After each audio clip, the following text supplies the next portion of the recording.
नमस्कार, आप देख रहे हैं आज तक। आपके साथ मैं हूं सईद अंसारी। चुनाव आज तक में बंगाल चुनाव की हर खबर हम आपको दिखाएंगे। किस तरह से कूच बिहार पर ममता अमित शाह आमने सामने, लेकिन इस वक्त आपको सीधे लिए चलते हैं बशीरहाट। वंदे आओ भाई, प्रत्याशी आ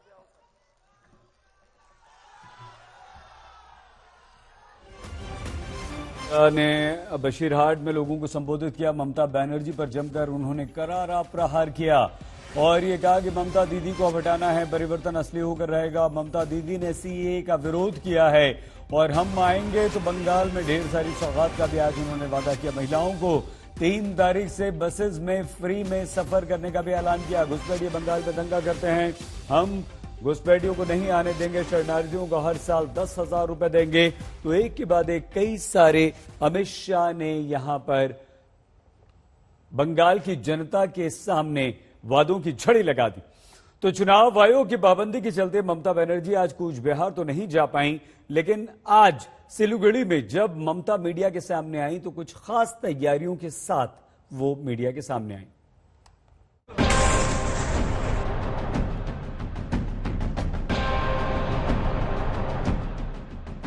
बाबू जे मारा गया तार नाम की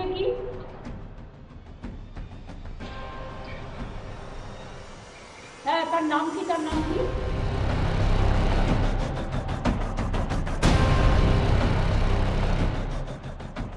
कूच बिहार में जो हुआ है वो बहुत ही दुखद है।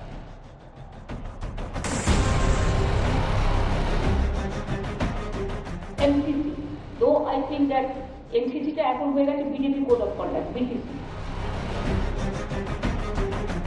कल की हिंसा के बाद आज कूच बिहार में सियासी नूरा कुश्ती की बारी थी। ममता ने ऐलान भी कर दिया था कि वो हिंसा वाली जगह का दौरा करेंगी। हालांकि चुनाव आयोग की सख्त ताकीद के चलते कूच बिहार में बहा खून चुनावी बारूद नहीं बन पाया, लेकिन ममता फिर भी हार नहीं मानी।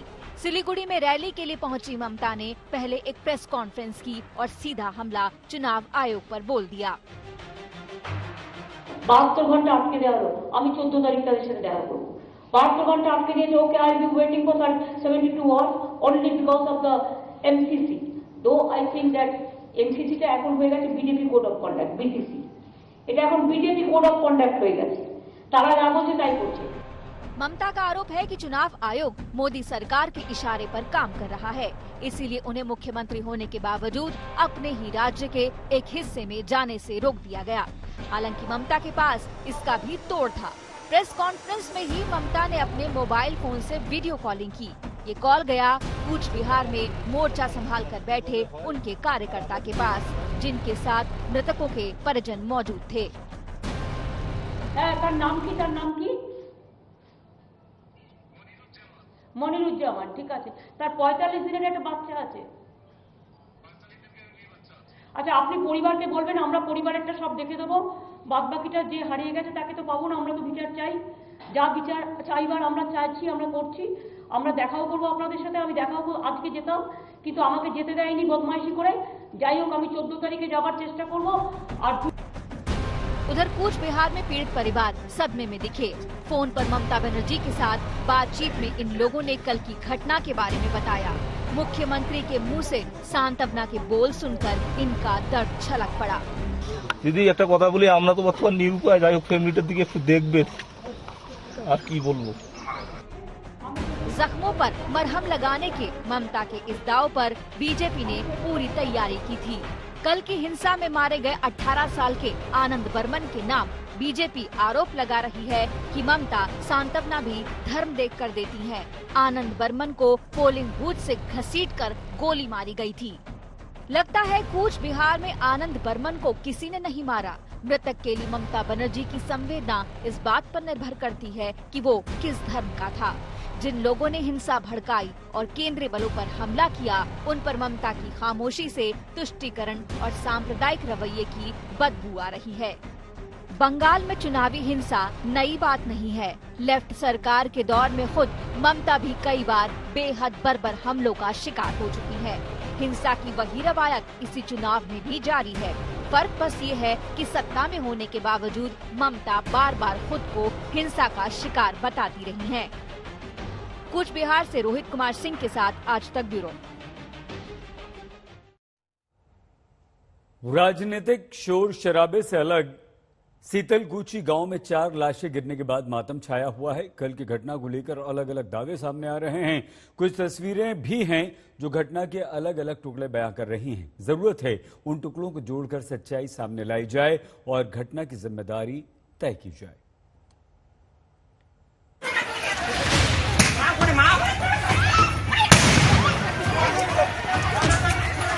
कूच बिहार के बूथ नंबर 126 के अंदर और उसके आसपास वोटिंग के दौरान जो कुछ हुआ ये उसकी सबसे नजदीकी और सबसे पुख्ता तस्वीरें हैं।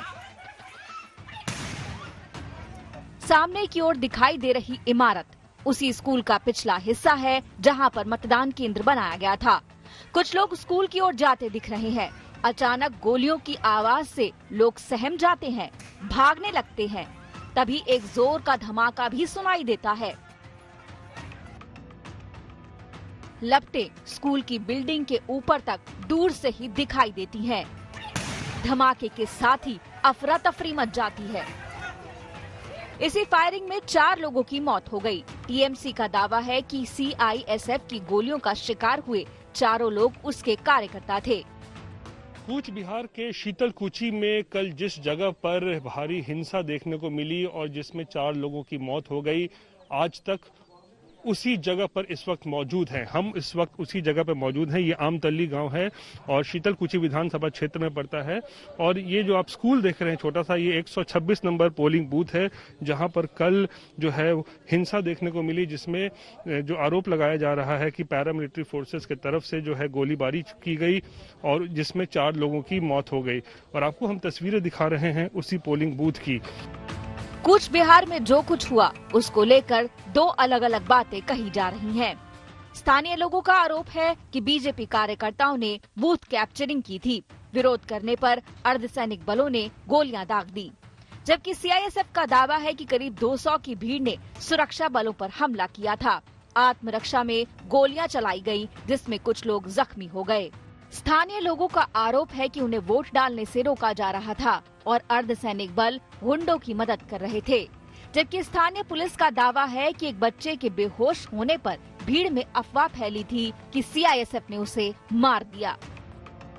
पुलिस की तरफ से जो बातें सामने आ रही हैं, उन्होंने बताया कि जब मतदान चल रहा था इसी जगह पे, तो एक 18 साल का युवक जो है वो बेहोश हो गया और उसके बाद जो एक इस तरीके की जो है अफवाह फैली कि उसको सीआईएसएफ के जो लोगों ने उसको मारा है, पीटा है, जिसकी वजह से वो बेहोश हो गया है। और उसके बाद ये अफवाह फैलने के बाद तकरीबन 350 से 400 की संख्या में जो स्थानीय लोग हैं वो यहाँ मौके पर आ गए और फिर सीआईएसएफ के जवानों के साथ उलझ गए। बीजेपी का बम मार दिया। बीजेपी के लोगों ने बम मारा। आप वोट करने गए थे वहाँ पे? वोट करने गए थे। फिर क्या हुआ वहाँ पे? बीजेपी समर्थक है और बम मार दिया, गोली मार दिया। एक आदमी बेहोश हो गए थे, थोड़ा उसका तबीयत खराब था। उसको 2-3 आदमी उसका ट्रीटमेंट चल रहा था बूथ के सामने। उसी टाइम थोड़ा एक र्यूमर फैल गए क्योंकि जो सिक्योरिटी पर्सनल थे सीआईएसएफ के, वो पूछा कि क्यों, इसका क्या हुआ है। तो जो लोग थे उधर सोचे गांव वाले कि उसको सीआईएसएफ ने कोई मतलब मारा पीटा, कुछ ऐसे कुछ र्यूमर फैल गया था। वो गांव से आके 300-350 आदमी उसके ऊपर अटैक किए थे। एक साथ मिलके उसके साथ बहुत ज्यादा स्कफलिंग, मारामारी, झमेला ये सब चल रहा था। उस टाइम उसका जब राइफल छीनने का कोशिश किया और बूथ में के अंदर में घुसने का कोशिश किया, तब ये घटना घटा और सीआईएसएफ फायरिंग चालू किया। वजह और हालात जो भी बने हो, नतीजा बेहद खौफनाक रहा। फायरिंग में जख्मी हुए लोगों में से 4 ने दम तोड़ दिया। धमाकों और गोलियों का शोर थमा तो कहीं दर्द से करहाते लोग दिखे तो कहीं खून से लथपथ लाशें। घटना के बाद गांव में सन्नाटा है। कोई कुछ बोलने को तैयार नहीं, लेकिन कई घरों से रोने और मातम की आवाजें रह रहकर खामोशी तोड़ देती हैं। इस घटना पर कल से ही बंगाल की सियासत में कोहराम मचा है। टीएमसी इसे अर्धसैनिक बलों की ज्यादती और केंद्र के इशारे पर हिंसा की साजिश बता रही है। इसी विरोध के तौर पर ममता आज घटना की जगह पहुंचकर बीजेपी विरोध को और बुलंद करने की तैयारी में थीं। लेकिन चुनाव आयोग पहले ही नेताओं की आवाजाही पर 72 घंटे के बैन का ऐलान कर चुका है। कूच बिहार से अनन्या भट्टाचार्य और रोहित सिंह के साथ आज तक ब्यूरो। दिल्ली में कोरोना के बढ़ते मामलों को लेकर सख्ती बढ़ा दी गई। दिल्ली सरकार ने लॉकडाउन का ऐलान तो नहीं किया, लेकिन लॉकडाउन जैसी कई पाबंदियां लागू कर दी गईं। ये पाबंदियां 30 अप्रैल तक। दिल्ली शहर में कोरोना रूपी महामारी भयानक और व्यापक तरीके से फैल रही है। हर दिन इसके फैलने का आंकड़ा बढ़ रहा है। कोरोना की दूसरी लहर दिल्ली में बेहद तेजी से हर इलाके में फैलती जा रही है। हर दिन कोरोना के नए आंकड़े दिल्ली में दहशत की नई लहर लेकर आ रहे हैं। पिछले 24 घंटे में राजधानी में कोरोना के 7,897 नए केस सामने आए हैं। दिल्ली में संक्रमण की दर 10% को पार कर चुकी है। ये 23 नवंबर 2020 के बाद सबसे ज्यादा है। दिल्ली में सक्रिय कोरोना मरीजों की संख्या 28,773 तक पहुंच गई है। राजधानी में एक दिन में कोरोना से 39 लोगों की जान चली गई।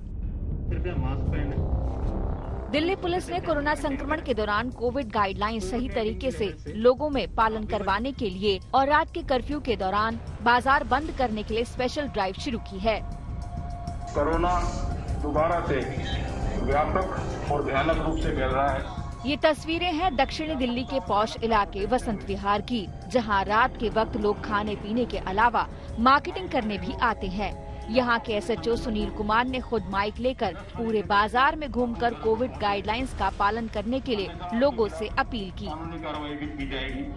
दिल्ली के लोधी गार्डन सहित कई इलाकों में बीती रात पुलिस गश्त लगाती रही। दिल्ली में तेजी से बढ़ते कोरोना मामलों के मद्देनजर दिल्ली सरकार ने दिल्ली में पाबंदियों की लंबी फेहरिस्त जारी की है। दिल्ली में सभी तरह की सामाजिक, राजनीतिक, खेल के साथ सांस्कृतिक और धार्मिक आयोजनों पर भी रोक लगा दी है। सभी स्विमिंग पूल बंद कर दिए गए हैं। बस वही स्विमिंग पूल खुले रहेंगे जहां राष्ट्रीय और अंतर्राष्ट्रीय प्रतियोगिताओं में हिस्सा लिया जा रहा है। स्टेडियम में खेलों का आयोजन हो सकता है, लेकिन बिना दर्शकों के। दिल्ली में अंतिम संस्कार में अब अधिकतम 20 लोग ही शामिल हो सकेंगे। शादी समारोह के लिए 50 लोगों को मंजूरी दी गई है। रेस्टोरेंट और बार भी 50% क्षमता पर काम करेंगे। मेट्रो और बसों की सीटों पर 50% लोग ही सफर कर सकेंगे। थिएटर और मल्टीप्लेक्स 50% क्षमता के साथ चलेंगे। सभी स्कूल, कॉलेज, शिक्षण संस्थान या कोचिंग सेंटर बंद रहेंगे। ऑनलाइन क्लास को बढ़ावा दिया जाएगा। दिल्ली सरकार के सभी दफ्तर में ग्रेड 1 या फिर इसके बराबर के अधिकारी अपनी 100% क्षमता पर काम करेंगे, जबकि बाकी स्टाफ 50% क्षमता के साथ काम करेगा। स्वास्थ्य विभाग, police, home guard, civil defence, fire और इमरजेंसी के साथ जिला प्रशासन के लोग बिना किसी पाबंदी के काम करते रहेंगे। प्राइवेट दफ्तरों और संगठनों को सलाह दी गई है कि वो अलग अलग समय पर अपने कर्मचारियों को बुलाएं। घर से काम किए जाने को बढ़ावा दिया जाए। महाराष्ट्र से दिल्ली आने वाले सभी हवाई यात्रियों को 72 घंटे तक पुरानी नेगेटिव RT-PCR रिपोर्ट दिखानी होगी। जो लोग महाराष्ट्र से बिना टेस्ट रिपोर्ट के आएंगे, उनको 14 दिन क्वारंटीन किया जाएगा। संवैधानिक और सरकार की मशीनरी से जुड़े हुए लोगों को छूट मिलेगी। दिल्ली में ये नई पाबंदियां 30 अप्रैल तक जारी रहेंगी। दिल्ली के स्वास्थ्य मंत्री की मंजूरी से अस्पताल में काम कर रहे सीनियर और जूनियर रेजिडेंट का कार्यकाल 6 महीने तक बढ़ा दिया गया है। दिल्ली से पंकज जैन के साथ आज तक ब्यूरो। और अब परीक्षाओं की बात। जिस तरह से कोरोना प्रचंड हो रहा है, सवाल ये कि क्या 10वीं और 12वीं की परीक्षाएं होंगी। तो छत्तीसगढ़ बोर्ड ने 10वीं की परीक्षाएं तो स्थगित कर दी हैं। दिल्ली में अगले आदेश तक सभी स्कूल, कॉलेज और ट्यूशन क्लासेस बंद रहेंगी। साथ ही प्रैक्टिकल एग्जाम भी अगले आदेश तक दिल्ली में टाल दिए गए।